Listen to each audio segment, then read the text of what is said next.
آقا فرماتے ہیں ایک قوم پر میرا گزر ہوا جن کی زبانیں گدی سے کھینچی جا رہی تھی، جبریل نے بتایا کہ یہ جھوٹی قسمیں کھانے والے ہیں۔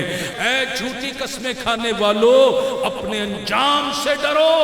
گدی سے زبان کھینچنا یہ بڑا دردناک عذاب ہے۔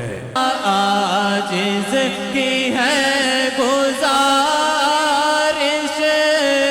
ان پر کرو نوازش،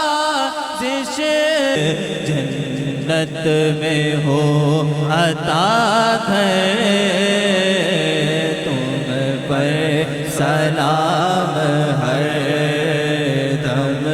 ملے خاک میں اہل شان کیسے کیسے مکی ہو گئے نا مکان کیسے کیسے ہوئے نامور بے نشان کیسے کیسے زمین کھا گئی لو جو کیسے کیسے سب کو بخش دے جو جہاں جہاں تجھے پکار رہا ہے، تیرے لیے جاگ رہا ہے، سب کی بخش فرما دے۔